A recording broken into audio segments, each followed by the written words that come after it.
Good evening India. नमस्कार हिंदुस्तान। मैं अर्चना फिर आ गई हूँ आप सबके बीच एक अच्छी सी कहानी लेके। मुझे उम्मीद है, विश्वास भी है कि आप लोग मेरी कहानी सुनना चाहते हैं और शायद इंतज़ार भी करते होंगे। मुझे उम्मीद है, आप करते हैं या नहीं ये तो आप जानें, लेकिन फिर भी मैं आती रहूँगी आप सबके बीच अच्छी अच्छी सी कहानियाँ लेके। आज की कहानी आप सबको कुछ देर के लिए ही सही अपने आप से जोड़ने देगी ही देगी। आज की कहानी आप सबको कुछ ना कुछ सोचने पे मजबूर कर देगी। तो कहानी शुरू करूं?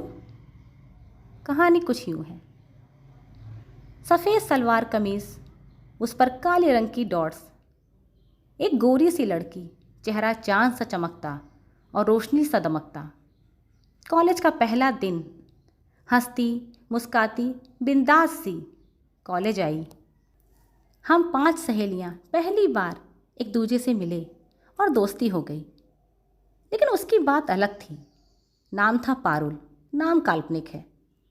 पारुल पढ़ने में एक्सीलेंट थी, हमेशा फर्स्ट आने वाली, निडर, कभी ना घबराने वाली, बहादुर लड़की, संस्कारी, तहजीबदार, घर के कामों में कुशल, मिलनसार और जिम्मेदार, ऐसी थी वो।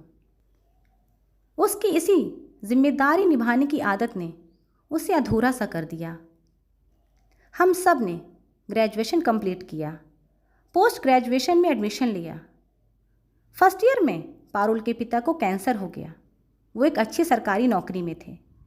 बहुत कोशिशों के बावजूद भी पारुल के पिता न बच सके और उनकी मृत्यु हो गई। पिता का साया सर से छिन गया।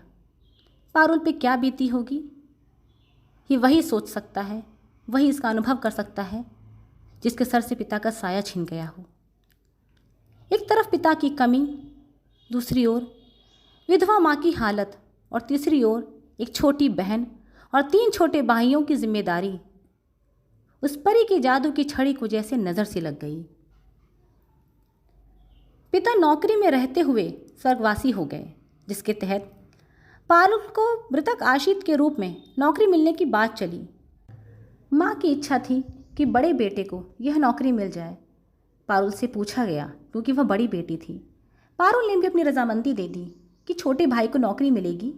नौकरी मिलेगी तो परिवार का सहारा बनेगा। भाई को नौकरी मिल गई।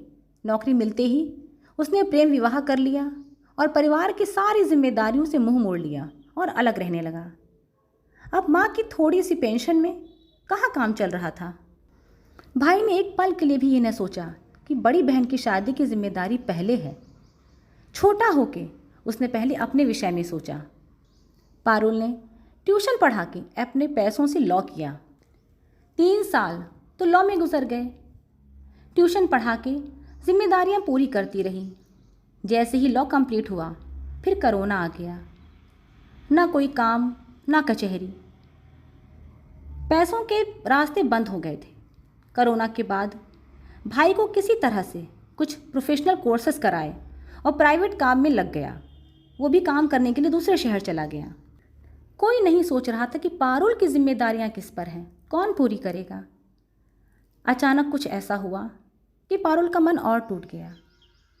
अचानक पारुल की शादी तय हो गई, पर माँ ने कहा, तुम चली जाओगी तो मैं अकेले कैसे देखूंगी। तो शादी की डेट 1 साल बाद रखी गई। उस 1 साल के बीच में पारुल ने सबसे छोटे भाई की भी शादी ढूंढकर अपनी कमाई से कराई, क्योंकि माँ की पेंशन से तो महीने का खर्चा ही चल पाता था। लेकिन जब तक पारुल की शादी की डेट आई, तब तक लड़के वालों ने शादी से मना कर दिया। शादी तोड़ दी गई।